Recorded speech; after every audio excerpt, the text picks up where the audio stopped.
राज्याचे मुख्यमंत्री दोन्ही उपमुख्यमंत्री आज शिर्डीत दाखल होणार आहे।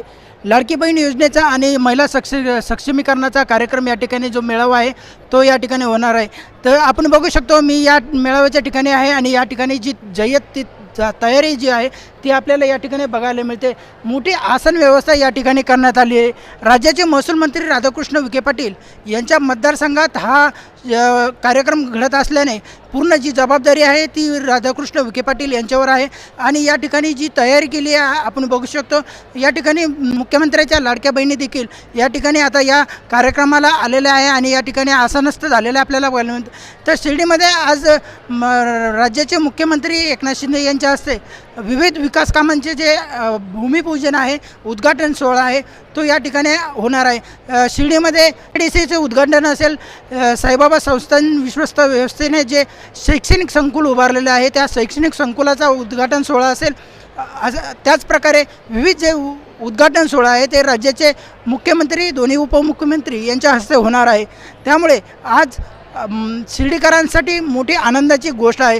तर महसूल मंत्री राधाकृष्ण विखे पाटील यांनी देखील हा सोहळा या ठिकाणी पार पडतोय त्याबद्दल आपल्याशी बोलले देखील आहेत। असे की या योजनेची फलनिष्पत्ती आहे ते आमच्या लाडक्या बहिणींच्या चेहऱ्यावरचं जे स्मित हास्य आहे त्यातूनच त्याचं एक ती मोठी समाधानाची गोष्ट आहे आणि व्यक्तिशः एक मनस्वी आनंद होतो की ह्या योजनेला इतका प्रचंड प्रतिसाद आमच्या बहिणींनी दिलेला आहे। आमचे राज्याचे लाडके मुख्यमंत्री माननीय एकनाथराव शिंदे साहेब, माननीय लाडके मुख्यमंत्री देवेंद्रजी फडणवीस साहेब, आमचे दुसरे उपमुख्यमंत्री अजितदादा आणि आमचे सर्वच मंत्रिमंडळ असेल या सगळ्यांनी जो अतिशय ही महत्त्वाकांक्षी योजना सुरू केली, मला वाटतं सिमलेसली म्हणजे कुठेही असं कुठं त्याच्यात उणीव राहिली नाही। आमच्या भगिनींच्या खात्यामध्ये 2 हप्ते जमा झाले, मला वाटतं काल, पण 3 हप्ते आणखी जमा कालपासून सुरुवात झाली येण्यामध्ये।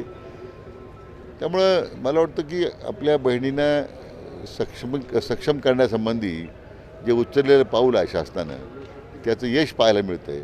मला वाटतं त्याच्या इतका आनंद दुसरं कोणताच नसणार आहे। असंही शिर्डीच्या आपण मोठ्या अथक प्रयत्नातून जी MIDC सुरू केली त्याचं भूमिपूजन आहे। आपल्या गोदावरी उजव्या कालव्याला 191 कोटी रुपये नूतनीकरणासाठी मंजूर झालेत, त्याचं कामाचा शुभारंभ आहे। मला वाटतं शिर्डीच्या थीम पार्क जो बाबांच्या जीवनपटावर आपण उभा करतो आहे त्याचंही भूमिपूजन आहे। मला वाटतं अशा अनेक योजना आहेत। या योजनेतून शिर्डीच्या संस्थांच्या नवीन शैक्षणिक संकुलाचं लोकार्पण आहे। अशा वेगवेगळ्या योजनेतून मला वाटतं शिर्डीकरांनासुद्धा आता एक मोठी पर्वणी या निमित्तानं आपल्या सरकारकडून मिळालेली आहे। Rahul Kolge, RK news Marathi, Shirdi.